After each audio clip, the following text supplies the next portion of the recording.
राधे राधे दोस्तों, welcome back to my channel movies fit Hindi. आज मैं आप सबके लिए एक तमिल हॉरर मूवी लेके आई हूँ जो 2025 में रिलीज हुआ है, द डोर। ये एक तमिल हॉरर मूवी है और इसका कॉन्सेप्ट हर बार की तरह डिफरेंट और कुछ न्यू है। आई होप आपको इसका एक्सप्लेनेशन काफ़ी अच्छा लगेगा। तो बिना कोई टाइम के बाद चलते सीधे एक्सप्लेनेशन की तरफ। पर जाने से पहले हर बार की तरह मैं आप सबसे रिक्वेस्ट करना चाहूँगी, जो भी मेरे चैनल पर नए आते हैं प्लीज़ मेरे चैनल को लाइक एंड सब्सक्राइब कर लीजिए। और हाँ, जो मेरे चैनल को ऑलरेडी सब्सक्राइब कर रखे प्लीज़ आके मेरे वीडियोज़ को चेक किया कीजिए। तो चलते हैं सीधा स्टोरी की तरफ। तो मूवी की शुरुआत होती है चेन्नई शहर को दिखाते हुए मित्रा नाम की एक आर्किटेक्ट को दिखाते हुए, जो एक पुरानी घर जगह में बिल्डिंग में उस जगह का काम कर रही होती है। और वहीं पर ये एक छोटा सा पुराना मंदिर देखते हैं जिसको तोड़ के यहाँ पे मित्रा उस पर नया मंदिर बनाने वाली थी। इधर दूसरे सीन में हमें रत्ती नाम का आदमी दिखाया जाता है जो मित्रा के पिताजी होते हैं, और वो बार बार मित्रा को कॉल कर रहे होते हैं, पर मित्रा जो होती है उनकी कॉल को रेस्पॉन्स नहीं करती है। रतिनाम जी को रात के वक्त घर आते हुए देखते हैं, जहाँ पे रास्ते के बीच में अचानक से उनके ऊपर एक बर्फ का टुकड़ा गिरता है, जो कि पॉसिबल नहीं था। वो जिस एरिया में रहते थे वहाँ पे बर्फ गिरना नामुमकिन था, फिर भी उसी वक्त वहाँ पे वो कुछ समझ पाते उससे पहले उनका एक्सीडेंट में मौत हो जाती है।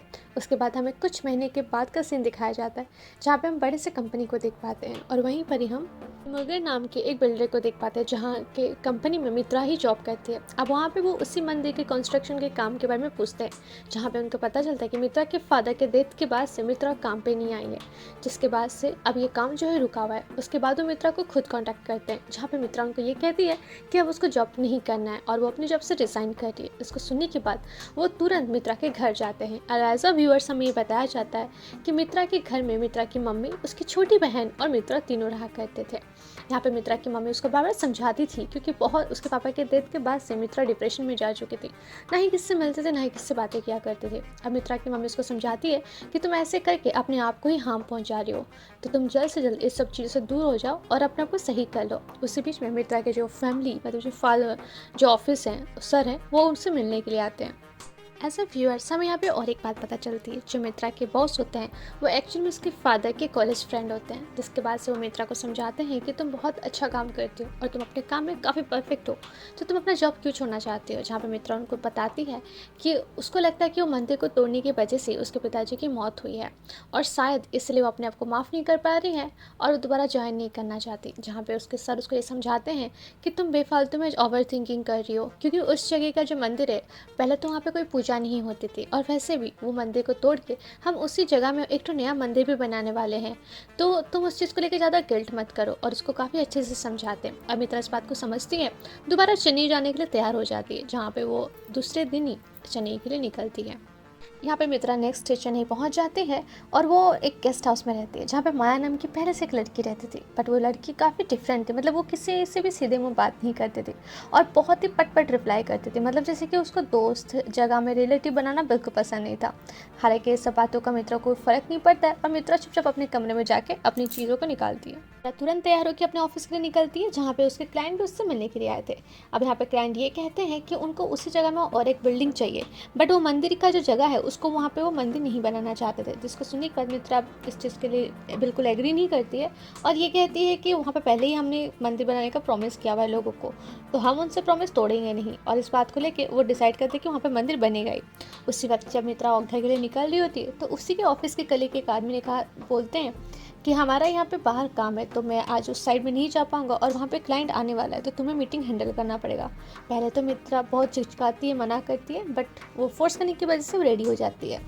मित्रा जब अपने ऑफिस से निकली थी उस साइड में जाने के लिए जहाँ पे काम हो रहा था, बट उसी वक्त शाम हो चुका था। अब उसका ड्राइवर भी उसको ये कहता है कि उसकी वाइफ प्रेग्नेंट है और पास के हॉस्पिटल में ही एडमिट है, तो वो मित्रा से परमिशन मांगता है ताकि बीच में जाके अपनी वाइफ को देख के आ सके। अब मित्रा ऐसे इंसान है तो उसको अरेस्ट कर देती है, और वहाँ से उसका ड्राइवर उसको छोड़ के चला जाता है। यहाँ पे मित्रा उसका जो वहाँ के जो आदमी है उनसे मिलती है, और जहाँ पे वो उनसे बातचीत करते करते सडनली उनको खबर मिलता है कि बिल्डिंग के ऊपर से एक आदमी कूद के अपनी जान दे दिया है, जिसकी वजह से वहाँ का जो कॉन्ट्रैक्टर था वो ये कहता है कि आप यहाँ से चले जाइए, अभी पुलिस आने वाली होगी तो बहुत सारी पूछे सवाल करेगी आपके साथ। अब मित्रा वहाँ के पास के बस स्टॉप में बैठी रहती है। जब वो बैठी रहती है अचानक से उसके पास हम एक ब्लैक कलर के शेडो को देख पाते हैं जो एक औरत की थी, और वो औरत वहाँ बैठ के रो रही होती है। जब मित्रा उसके पास जाने मतलब उसको टच करने की कोशिश करती है, उसी वक्त वहाँ पे पुलिस की गाड़ी आ जाती है जहाँ पे पुलिस उससे पूछताछ करती है। उसी वक्त हम मित्रा के एक फ्रेंड को देख पाते हैं जो ऑलरेडी न्यूज़ रिपोर्टर में काम करती है, और वो वहाँ पे आके पुलिस को बताती है कि मित्रा मेरा इंतज़ार कर रही थी। अब पुलिस को ये कहता है कि ज़माना सही नहीं है, तो अब तुम अपने दोस्त को, काफ़ी रात हो चुका, अपने साथ अपने घर ले जाओ। अब मित्रा उसके साथ अपने घर आ जाती है। मॉर्निंग का सीन दिखाया जाता है जहाँ पे हम उसी पुलिस वाले को देख पाते हैं जहाँ पे वो अपने सीनियर से ये बात करता है उस कंस्ट्रक्शन के साइड में मे बी ये मौतें जो वहाँ पे लोग मर रहे हैं उसका रीज़न कोई पैरानॉर्मल चीज़ें हो सकती हैं, बट उसका सीनियर ये कहता है कि हम पुलिस वाले हैं और ऐसे फालतू बातों में अपना टाइम वेस्ट मत करो। इसको कहते हुए उसको चुप करवा देता है। उस पुलिस ऑफिसर का नाम यहाँ पे रियाज होता है, और यहाँ पे मित्रा की फ्रेंड शालिनी भी आई होती है पुलिस स्टेशन अपने किसी काम की वजह से, जहाँ पे वो या रियाज से मिलती है और आगे इन फ्यूचर ऐसा पुलिस वाला उसको कोई काम में आ जाए तो उसका कॉन्टैक्ट नंबर भी ले लेती है। अब मारिया नेक्स्ट डे अपने एक रूम में खाना बना रही होती है, तो यहाँ पे वो अपनी फ्रेंड को पूछती है, उसकी जो रूममेट है, कि तुम कुछ खाओगी? तो हम मारिया को देख पाते हैं जो सीधा मुँह उसको मना कर देती है, और मित्रा अपने लिए खाना बनाती है और अपनी बहन से बात करती है। बातों ही बातों में एज अ व्यूअर्स हमें पता चलता है कि मित्रा की जो मम्मी है वो काफ़ी दिनों से काफ़ी परेशान है क्योंकि उनके पति की उनको नाइटमेयर आ रहे हैं जहाँ पे वो काफ़ी परेशान है। इसको सुनने के बाद मित्रा अपनी मम्मी को समझाती है और कॉल डिस्कनेक्ट कर देती है। मित्रा जहाँ पे रात को सोने वाली होती है तब वो नोटिस करती है कि उसकी फ्रेंड जो रूममेट है मीरा, वो ऑलरेडी किसी और लड़के के साथ आ रही होती है, जहाँ पे उसको समझ में आता है कि वो अपने बॉयफ्रेंड को चीट कर रही है। अब यहाँ पे हम मीरा को देख पाते हैं जो रात को सो रही होती है और अचानक से उसको कोई पॉजेस कर लेता है। मतलब हो ना हो यहाँ पे उसकी रूममेट के साथ कुछ ना कुछ तो गलत हो ही रहा था। फिर हम मित्रा को भी देख पाते हैं जो रूम में बैठ के अपना मोबाइल देख रही होती है। अचानक से वो मोबाइल जब चेक करी तो लाइट बंद ऑन होती है। अब उसको देख के वो थोड़ा सा शॉक में चली जाती है और अचानक से उसको किसी लड़की के रोते हुए आवाज़ आती है। जब मित्रा उस रोती हुई आवाज़ का पीछा करती है तो उसी के पीछे हम एक भूत के शेडो को देख पाते हैं जिसका हाथ जला हुआ होता है। नेक्स्ट डे मॉर्निंग हमें यहाँ पे शालिनी को दिखाया जाता है जो अपने काम पे जा रही होती है, और रास्ते के बीच में उसको रियाज मिलता है, वही पुलिस वाला, जहाँ पे रियाज को ये बताता है कि उसको नौकरी से निकाल दिया गया है। अब वो किस लिए निकाला गया है ये तो हमें यहाँ बताया नहीं जाता। अब इधर हम मित्रा को भी देख पाते हैं जो अपने ऑफिस से काम खत्म करके इवनिंग के टाइम घर आती है, तो वॉचमैन से लाइट के बारे में बता दी कि जो कल रात को ख़राब हो गई थी। तो वॉचमैन कहता है कि मैंने ऑलरेडी इलेक्ट्रिशियन को बुला दिया है और आप टेंशन मत लीजिए, आज के आज ये सब कुछ ठीक हो जाएगा। मित्रा आके अपना खाना बना के जब सोने जा रही होती है तो वो यहाँ पे अपनी रूममेट को देखती है जिसके सर में एक चोट लगी हुई थी। तो वो थोड़ा सा परेशान होकर अपनी रूममेट को जब पूछती है, शेम रिप्लाई उसकी रूममेट काफ़ी ज़्यादा गुस्सा होकर बोलती है, तुम अपने काम से मतलब रखो, अब मुझे क्या हो रहा नहीं उस पर तुम्हें फोकस करने की ज़रूरत नहीं है। अब इसको सुन के मित्रा अपने रूम में चली जाती है। इसी बीच में हम फिर से मित्रा को देखते हैं जो रात के वक्त अपने रूम में बैठ के अपना ऑफिस का काम कर रही होती है, और इधर उसकी फ्रेंड मीरा वो सो रही होती है। अचानक से उसके अंदर कुछ होता है, मतलब वो पोजीशन में चली जाती है, जिसके बाद वो दीवार के पास जाके अपने बार बार अपने सर को पटक रही होती है। एज अ व्यूअर्स हमें ये समझ में तो आता है कि मीरा के अंदर कुछ ना कुछ गलत शक्ति आ चुकी थी जिसकी वजह से अब वो अपने होशो हवास में नहीं थी। यहाँ पे मित्रा नेक्स्ट डे मॉर्निंग तैयार होकर फिर से ऑफिस के लिए निकल रही होती है, तो वो नोटिस करती है कि जो खाने की टेबल है वहाँ पे अभी भी घर की चाबी रखी हुई है। मतलब मीरा अभी तक ऑफिस नहीं गई है, हालांकि वो मित्रा के उठने से पहले ही चली जाती है। जब मित्रा उसको नोटिस करने अपने रूम में जाती है तो नोटिस करती है कि मीरा का हालत जो है वो ठीक नहीं है, उसका तबीयत काफ़ी ख़राब है। अब वो ज़्यादा से ज़्यादा पैनिक होकर डॉक्टर को कॉल करती है और यहाँ पर मीरा का बिल्कुल ख्याल रखती है। इससे इसको देख के मीरा का मन भी पिघल जाता है और मित्रा से काफ़ी अच्छे से बात करती है। कुछ दिनों के अंदर ही ये दोनों अब काफ़ी अच्छा दोस्त बन गए थे। अब मीरा का बर्थडे आता है जो मित्रा सलोनी तीनों मिलकर इसके बर्थडे को सेलिब्रेट भी करते हैं। देन कुछ टाइम के बाद हम मित्रा को देख पाते हैं ऑफिस में अपनी मीटिंग को अटेंड करते हुए। जब वो मीटिंग में बैठी होती है अचानक से उसको उसी जगह में एक लड़की दिखाई जाती है जो स्कूल यूनिफॉर्म में होती है और उसके पूरे बदन में जगह जगह सड़ गया था। अब उसको देख के मित्रा कुछ रिप्लाई कर ही पाती कि अचानक से वो जो शैडो था, मतलब वो आत्मा थी, वो गायब हो जाती है, और यही छोटी सी बच्ची हमें मीरा के रूम के बाहर भी दिखाई गई थी। मित्रा इन सब बातों को इग्नोर करके अपने घर आती है जहाँ पे वो मीरा से बात करती है, जहाँ पे मीरा अपने फैमिली के बैकग्राउंड के बारे में उसको बताती है और उसके ऐसे बिहेवियर के रीज़न भी, क्योंकि उसके माता पिता बचपन से ही जब से वो पैदा हुई है तब से काफ़ी झगड़ा लगते हैं और वो अच्छी फैमिली से बिलोंग नहीं करती है। मतलब उनके फैमिली के बीच में हमेशा झगड़ा होता था जिसकी वजह से मीरा को काफ़ी ज़्यादा बुरा लगता था और वो अपने आप को रूम में बंद करके रखती थी और इसीलिए उसका बिहेवियर ऐसा हो चुका था। अब यहाँ पे मित्रा अपने बारे में बताती है कि उसके पिताजी हमेशा उसको फोर्स किया करते थे शादी के लिए। अब इसी चीज़ को लेकर गुस्सा होकर उसके पिताजी से बात करना बंद कर दी थी। जिस दिन उनका डेथ हुआ था उस दिन उसके पिताजी ने उसको बहुत बार फ़ोन किया था। अब मित्रा जो थी इस बात को काफ़ी गिल्ट में फील करती है कि एटलीस्ट वो लास्ट मोमेंट अपने पिताजी से बात कर लेती। खैर सारी बातें करने के बाद वो दोनों दोस्त तो अपने अपने कमरे में चले आते सोने के लिए। मित्रा यहाँ पे सो तो जाती है, पर मारिया जो होती है उसको नींद नहीं आती। मतलब मारिया जब सो रही होती है उसको फिर से वो भूत आके डराता है, मतलब वो छोटी सी बच्ची की आत्मा। अब वो काफ़ी देर रोती है, चिल्लाती है, और उसी बीच में मित्रा आके उसको संभालती है और उसको शांत करती है। अब यहाँ पे उसके रूम में कोई है, ये बात मित्रा को भी समझ में आ चुकी थी। मॉर्निंग यहाँ पे हम सालोनी को देख पाते हैं जो मित्रा और यहाँ पे मारिया से मिलने के लिए आती है, जहाँ पे मित्रा मारिया अपने लास्ट नाइट के एक्सपीरियंस यहाँ पे उसके साथ शेयर करते हैं। मित्रा को इन सब चीज़ों में ट्रस्ट तो नहीं था, बट सलोनी को था, क्योंकि वो भूत प्रेत पैरानॉर्मल एक्टिविटी इन सब को ज़्यादा मानती थी। इनफैक्ट वो एक ऐसे इंसान को भी जानती थी जो इन सब चीज़ों में काफ़ी महारत हासिल कर रखे। यहाँ पे वो उनको घर पे बुलाती है ताकि मित्रा से वो बात कर सके और घर को अच्छे से चेक भी कर सकें। इंसान का नाम विश्वा होता है, और विश्वा यहाँ पे घर पे आके सबसे पहले नेक्स्ट डे मॉर्निंग चेक करता है पूरे घर को। यहाँ पे वो मित्रा का रूम को चेक करता है, फिर मारिया का रूम को चेक करता है, बट उसको कुछ फील नहीं होता। अब वो मारिया का हाथ पकड़ता है, जहाँ पे वो कहता है कि मारिया तो बिल्कुल ठीक है, बट मित्रा का जब हाथ पकड़ता है उसके पीछे उसको वही औरत का शैडो दिखाई देता है। हालांकि यहाँ पे मिश्रा जो होता है वो कुछ बताता नहीं है, कहता है कि तुम भी ठीक हो। यहाँ पे उसको ये बस इतना पूछता है मित्रा को कि तुम्हारे पिताजी की आत्मा तुम्हें कब से नहीं दिख रही है। एज अ व्यूअर्स हमें ये पता चलता है कि जब से उसके पिताजी की डेथ हुई है तब से वो बहुत टाइम तक अपने पिताजी को सपने में देखा करते थे, जो जंगल में परेशान होकर घूम रहे होते हैं। जहाँ पे मित्रा ये बताती है कि लास्ट टाइम बस स्टॉप से जब से उसने उस आत्मा को देखा था तब से उसके पिताजी की आत्मा या फिर उसके सपने उसको नहीं आ रहे हैं। इसको सुनने के बाद विश्वा यहाँ पे कुछ बोलता नहीं है। विश्वा कुछ टाइम चुप रहने के बाद ये कहता है कि मित्रा ने उस दिन बस स्टॉप के पास जिस आत्मा को देखा था वो एक नॉर्मल एनर्जी नहीं, वो एक आत्मा थी। जहाँ पे वो ये कहता है कि कुछ आत्माएं ऐसी होती हैं, कुछ एनर्जी ऐसी होती है जो हमसे अपने दिल की बातें करना चाहती है, और वो उसी के लिए एक पर्टिकुलर इंसान को चूज़ करती है, और शायद इस आत्मा ने तुम्हें चूज़ किया है। अब मित्रा के मन में यह आता है कि इस आत्मा ने मुझे चूज़ क्यों किया है और उसको क्या कहना है। अब इन सारी बातों को जानने के लिए वो सारे के सारे मिलके उसी बस स्टॉप के पास जाते हैं जिस बस स्टॉप में उसको पहली बार मित्रा को वो आत्मा दिखी थी। यहाँ पे जब सलोनी उस बस स्टॉप के बारे में सर्च करती है तो उसको पता चलता है कि ये एक्सीडेंट रोड नहीं है। जहाँ पे एक्सीडेंट रोड मतलब जो बहुत टाइम तक वहाँ पे एक्सीडेंट होता रहता है, मतलब महीने 2 महीने 3-4 एक्सीडेंट तो हो ही जाते होंगे। हालांकि ऐसा कुछ भी नहीं था, और जितने भी एक्सीडेंट हो रखे थे वहाँ के लोगों से भी पूछताछ की जाती है, तो यहाँ पे कोई भी औरत का एक्सीडेंट नहीं हुआ था। तो अब मित्रा के लिए ये सवाल था कि वो औरत क्या थी और कौन थी, और वो ये बस स्टॉप के पास क्या कर रही थी। यहाँ पे शॉकिंगली सलोनी को एक बात पता चलती है कि उसी रोड में 2 ट्रक ड्राइवर का एक्सीडेंट हुआ था, और शॉकिंगली उनका जो ट्रक था वो मिसिंग था। अब इस बात की पूरी डिटेल्स की जानकारी उनको पुलिस स्टेशन से कोई निकाल के दे सकता था, वो कोई और नहीं, वही पुलिस वाला फ्रेंड हो सकता था। जिसके बाद यहाँ पे सलोनी उससे कॉन्टैक्ट करती है और उससे काफ़ी डिटेल्स निकालने की कोशिश करती है। मित्रा की बात सुनने के बाद वो उसका जो दोस्त था ऋषभ, वो काफ़ी एक्सेप्ट हो जाता है और कहता है कि ठीक है, हम इसके लिए तुम्हारी बिल्कुल मदद करेंगे, और वो पुलिस स्टेशन से सारी डिटेल्स निकालता है। साथ ही साथ उनके पास जो डिटेल्स होती है उसके अलावा जिस पुलिस वाले ने इस केस को हैंडल किया था वो लोग उससे भी मिलने जाते हैं। जहाँ पे उसको पता चलता है कि जिस जगह में ये मंदिर, मतलब ये मंदिर बन रहा है, उसी जगह में पास में ये बस स्टॉप है। और हालांकि मित्रा जो एक्सप्लेन कर रही है बस स्टॉप के बारे में, वो और अभी का बस स्टॉप दोनों बिल्कुल चेंज है। मतलब जिस रात को मित्रा ने बस स्टॉप देखा था वो काफ़ी पुराना था, और अभी जो बस स्टॉप है वो काफ़ी नया है, जिसको देख के मित्रा भी थोड़ा कंफ्यूज होती है कि कैसे हो सकता है। इसी बीच में मित्रा को एक दिन अपने पापा के फाइल के अंदर वही 2 ट्रक ड्राइवर के जो ऑनर हैं जो उस जगह में मर गए थे उनका फ़ोटो दिखता है। हालांकि उसके बारे में कोई डिटेल्स नहीं होता। अब इस चीज़ को देख के वो लोग काफ़ी ज़्यादा शॉक में आते हैं कि कहीं ना कहीं मित्रा के फादर जो थे इस केस में कनेक्टेड हैं। अब उसके बाद वो लोग उस फोटो का शॉप के पास जाते जहाँ से वो फ़ोटो उठाया गया था, बट फोटो का ओनर जो था वो मना करता है कि नहीं, ऐसा फ़ोटो मैंने नहीं उठाया, शायद आपके पिताजी ने कभी उठाया होगा। और ये भी कहता है कि इसके बारे में मेरे पास यहाँ पे जानकारी नहीं है, बट हाँ, उस दिन जो रोड एक्सीडेंट हुआ था वहाँ पे 2 लोग नहीं 3 लोग मरे थे।